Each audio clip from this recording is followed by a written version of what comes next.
Os jogadores da NFL têm alguns dos rituais pré-jogo mais estranhos que já vi, desde conversar com coisas que nem estão vivas. Eu conversava com minhas meias. Você gosta do pé direito? Ok, deixa eu ver. Até usar algo que fede todo santo dia. De vez em quando olho pra elas. Esses são os rituais pré-jogo mais estranhos da história da NFL. E primeiro, o ritual pré-jogo de um jogador fazia ele pensar que era um super-herói. Sim, esse é Brian Dawkins, um homem que literalmente tinha o apelido de Arma X, o codinome de um famoso personagem da Marvel, Wolverine. Mas o que fazia as pessoas compararem Brian a ele não era só a agressividade em campo. Brian era tão fã do herói que entrava em todos os jogos agindo como um animal. Eu sempre gostei dos X-Men e, quando conheci o Wolverine e vi como ele é, e o fato de ele ser intenso o tempo todo, isso me levou para esse universo. Além disso, seu ritual antes do jogo no vestiário era ainda mais estranho, levando a uma investigação sobre ele. Estamos aqui, Brian Dawkins, Arma X, tentando ver o ritual dele antes do jogo e um pouco do que há por trás da máscara.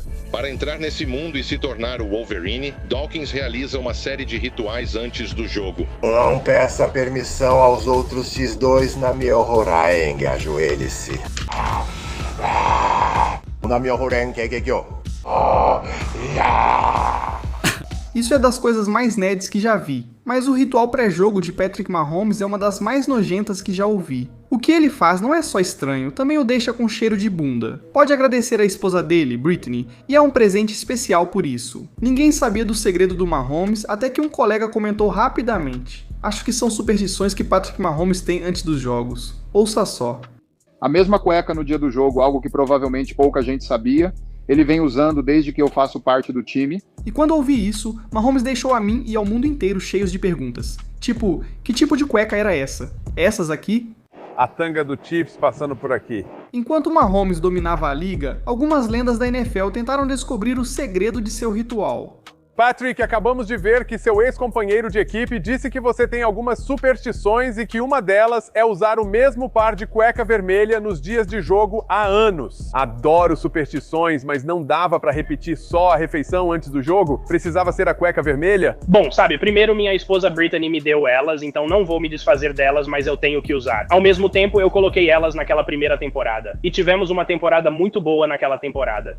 Eu só uso elas no dia do jogo, então elas não ficam muito gastas. Não é como se fossem nojentas, eu lavo sim, eu lavo elas. Eu lavo de vez em quando, pelo menos, é uma tradição. É um fio dental? O que é? Se estamos numa boa fase, não posso lavá-las, entende? Preciso manter assim. Enquanto eu vencer jogos de futebol, sigo com a superstição. Claro. Então acho que eu e o Mahomes somos iguais. Uso minha cueca, inscreva-se no Fieldflix todo dia.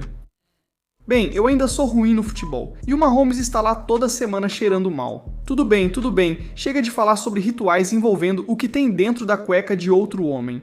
Outro jogador tem um ritual estranho em que alguém o machuca de propósito. Nunca imaginei que uma máquina de 2 metros e 160 quilos deixaria alguém encostar nela e sair impune. Ele é o maior homem que você já viu. Mas para John Henderson, ele precisava se animar antes dos jogos, então ele forçava as pessoas a maltratá-lo no vestiário. Tapa, apostapa. Esse cara sempre levava tapas na cara, e às vezes uma vez só não era suficiente. Joe, isso não é suficiente. Vamos, Joe. Obrigado, querida.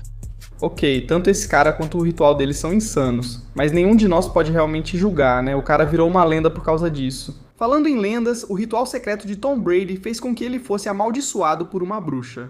Ela disse, você tem sorte de estar casado com uma bruxa? Agora sei que isso parece mentira, pois quando Brady falou, muitos acharam piada, mas sua ex-esposa Gisele não era quem todos imaginavam. Brady revelou que ela fazia coisas com ele antes dos jogos que o deixavam melhor que os outros. Mas ela também avisou que se ele não seguisse exatamente as instruções dela, ele fracassaria miseravelmente. Então ela montou um pequeno altar para mim que eu podia levar com fotos dos meus filhos. E eu tenho essas pedrinhas especiais, pedras de cura e pedras de proteção. Ela me faz usar um colar, tomar gotas que prepara e recitar mantras. Ok, eu sei que tudo isso parece loucura, mas descobri que Brady bebe bebidas de cores estranhas. Também vi imagens antigas do armário dele, com cada item do ritual que mencionou. Fotos dos filhos, um colar especial com pedras de cura que lhe davam força, cartões com rituais que ele recitava em voz alta e uma estátua de um deus hindu.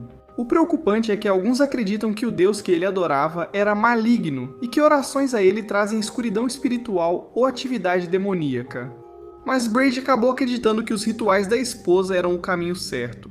E no começo eu pensei, isso é meio louco. E então, há cerca de 4 anos, estávamos jogando contra os Seahawks. E ela disse, é melhor você me ouvir. Este é o seu ano, mas essas são todas as coisas que você vai ter que fazer para vencer. E eu fiz todas essas coisas e por Deus funcionou, foi muito bom. Em janeiro de 2015 ela disse, você sabe o quanto eu te amo? Respondi que sim. Ela avisou, este não será seu ano. E claro, perdemos. Perguntei, como vai ser 2016? E ela falou, 2016 será seu ano. Era começo de janeiro. Perguntei, amor, temos uma chance? Ela respondeu sim, mas você terá que trabalhar muito e me ouvir. Então eu ouvi. E logo depois do jogo ela disse, viu, eu trabalhei muito. Você faz o seu trabalho, eu faço o meu. Ela falou, você tem sorte de ter casado com uma bruxa. Eu sou uma bruxa boa. Agora você entende porque Brady é o maior de todo sistema operacional temp sistema operacional. Mas o ritual estranho que Josh Allen faz antes do jogo com seu lançamento parece motivo para a hospitalização. Josh notou algo estranho na faculdade. Enquanto jogava futebol americano, deveria ter ido ao médico. Esse cara sempre ficava doente em campo, e garanto que não era por causa da bebida na época de universitário. Mas como Josh estava se tornando um jogador estrela de qualquer jeito, ele simplesmente decidiu continuar se deixando ficar doente de propósito antes dos jogos. Isso acabou ajudando ele a ser selecionado para a NFL, onde manteve essa tradição curiosa. Durante o jogo, eu engasgava, eu tinha ânsia de vômito e, eu lançava a bola e meu estômago, aconteciam umas coisas estranhas com o meu corpo que eu simplesmente não me sentia bem. Entrando no meu ano de novato, finalmente eu pensei, quer saber? Vou tentar. Eu vomitei. Naquele jogo, eu simplesmente não tive nenhum daqueles sintomas. Foi a coisa mais estranha. Então eu pensei, quer saber? Eu vou ter que começar a fazer isso a partir de agora. E tem uns caras que geralmente vomitam comigo na sala. Às vezes eles estão lá, às vezes não. Ei, pessoal, é isso aí. É tipo anjos da lei, né? Quando eles falam, ei, pra onde você vai? Eu não sei. É só algo que eu faço. Eu tento me convencer de que isso é algo primitivo. Sabe? Um guerreiro faminto vai lutar com mais força. Então é como se meu corpo estivesse me dizendo, beleza, coloca isso pra fora pra você ir lá e lutar com mais força. Então é assim que eu tento colocar isso na minha cabeça, seja verdade ou não. Quem diabo sabe, mas é isso que eu faço. Agora, mesmo achando isso nojento, não posso contestar os resultados. Vomitar ajudou esse cara a lançar mais touchdowns do que nunca. Até outras lendas da NFL quiseram saber se isso era verdade. Você consegue vomitar, Damon? Seria ótimo pra audiência. Não. Provavelmente não seria. Pensar nisso me deixa meio enjoado. Sério, depois de vomitar, você come de novo? Não como no dia do jogo, de manhã não como nada. Se o jogo é à noite, só como um pouco no café da manhã. Espera um segundo. Um jogo às 19 horas, você come um pouco no café da manhã. Um café da manhã leve. E depois vomita. E é isso. Vomito e tomo minha bebida pré-treino vermelha antes dos jogos. Pronto. Tudo bem, mesmo que Brady e o pessoal tenham ficado enojados, isso não era tão estranho quanto o ritual pré-jogo do próximo jogador, que envolvia um monstro marinho mortal. Bom, quando ouvi isso pela primeira vez, achei sinceramente a coisa mais ridícula de todas, mas o que Greg Hardy fazia nos jogos é realmente tão estranho assim. É sabido que ele se força a se transformar no que chama de seu alter ego, e qual era esse exatamente? Bem, por acaso era um polvo mitológico gigante chamado Kraken, que era conhecido por vagar pelos mares e destruir tudo o que encontrava pelo caminho. Que é mais ou menos o que Greg queria fazer no campo de futebol. Então ele dizia, agora só na quarta ou quinta-feira eu desço no meu subconsciente, encontro ele e abro a jaula.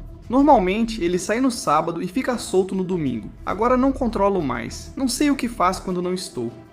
Não, tudo bem, estamos pirando aqui, eu sei, mas Greg, ou Kraken, como preferir, realmente não mentia. No dia do jogo ele não só acabava com o café da manhã... Eu não me lembro. Dominei o café da manhã ao acordar, não sei do que fala. Eu domino tudo, pergunta boba. Se prepara. Cereal, mandei bem, sem colher. Ele era uma pessoa completamente diferente em campo. Ele colocava lentes de contato vermelhas, pintava o rosto de preto, depois escrevia o nome Kraken por toda a camisa para o aquecimento antes do jogo. Mas isso não é tudo. Ele chegou a usar o nome Kraken na apresentação dos jogadores. Kraken Hogwarts. Durante os jogos, ele quase se tornava um de verdade. Indo para o meu segundo ano, eu sentia que os fãs nas linhas de chat falavam tipo, esse cara sai do banco como o Kraken, e um dos meus amigos entrou e falou, sabe de uma coisa? Por que a gente não adota isso, cara? Isso é maneiro. E pensei, às vezes eu realmente me sinto como o Kraken. Soltem o Kraken.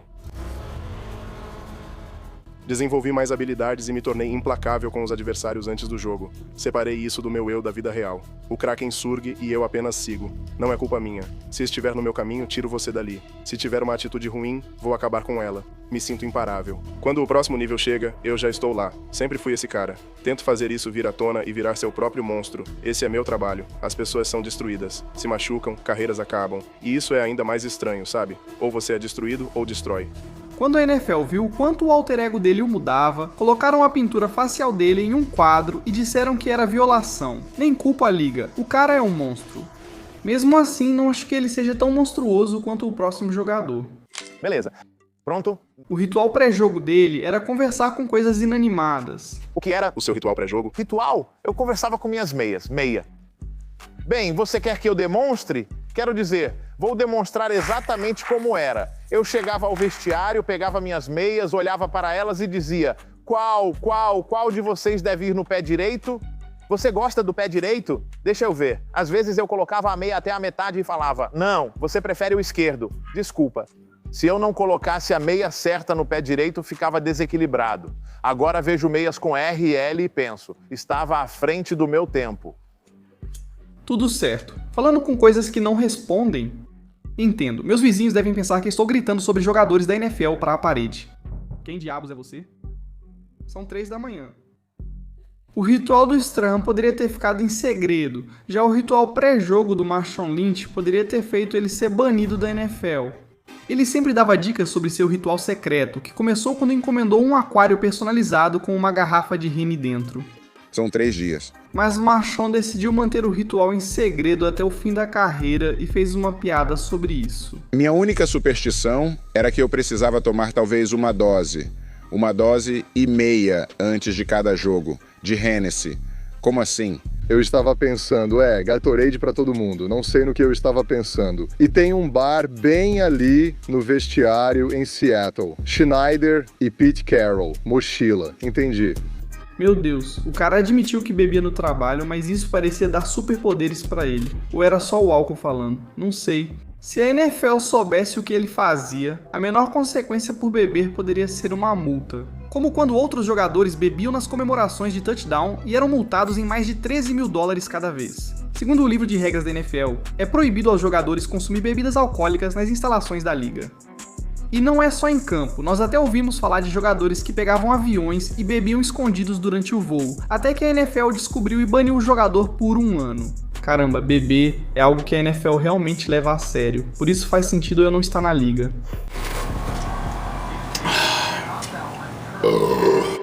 Mas enfim, nem todo ritual é só diversão. Às vezes as coisas ficam bem emocionais. Tipo, o ritual pré-jogo de outro jogador era algo que eu achava estranho.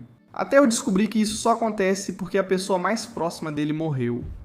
O único motivo pelo qual Puka Nacua joga na NFL, ou até tem a chance de fazer um ritual pré-jogo, é graças ao pai dele, Lionel. Quando Puka era criança, seu pai era tão determinado a levá-lo para a NFL que, ao invés de deixá-lo assistir desenhos, fazia-o ver vídeos de futebol americano, treinar e o derrubava dizendo: "Você tem 10 segundos para levantar." Fazer pequenas coisas assim certamente dava ao Puka vantagem sobre as outras crianças. Mas tudo isso mudou quando, do nada, enquanto Puka tinha apenas 11 anos, o pai dele foi levado às pressas ao hospital. A saúde dele estava em risco por causa de uma longa batalha contra o diabetes. E não muito tempo depois, ele infelizmente faleceu. Puka ficou devastado, mas sabia que não tinha outra escolha a não ser usar a morte do pai como motivação para não só chegar à NFL, mas também criar um ritual especial antes dos jogos. Então, quando seu sonho se realizou e ele finalmente se tornou um profissional, o pensamento de seu pai não estar lá para assistir criou seu ritual pré-jogo: chorar.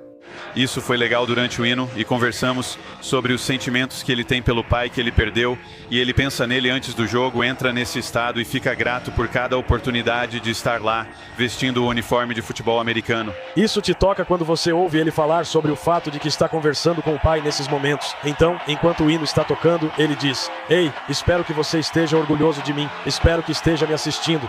Só estou tentando fazer o que você disse que eu sempre faria." E não foi só uma vez não, Puka literalmente chora antes de cada jogo que ele joga pelo pai dele. Mesmo após se tornar uma estrela maior, Puka quebrou um recorde da NFL.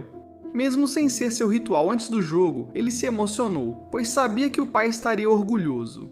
Vou falar do seu coração, pois seu pai te colocou no futebol americano e fazia você analisar vídeos de jogos, não desenhos animados. Você já passou das 1000 jardas e é a novata mais rápida dos Rams na história da franquia a conseguir isso. Eu sei que ele fala com você no campo de futebol. O que ele diria agora? Eu não tenho certeza. Eu espero que as palavras "estou orgulhoso de você" pouco saíssem da boca dele e eu sei que sairiam. Talvez não fosse o momento para ouvir, mas ele me abraçaria e diria para continuar. Um dia de cada vez, o trabalho ainda não acabou. Trabalho incrível hoje. Parabéns pela vitória e performance, Puka. Muito obrigado. Cara, você tem que respeitar o Puka porque tudo o que ele passou é de partir o coração. Ao falar de momentos de partir o coração na NFL, muitos jogadores passaram por situações ainda piores, como o caso do atleta cuja própria torcida tentou assassiná-lo. O momento mais emocionante de um técnico da NFL fez ele se emocionar, e isso fez milhões de pessoas zoarem ele. Esse vídeo não é só de partir o coração, é insano também, então te vejo lá. Clica aí.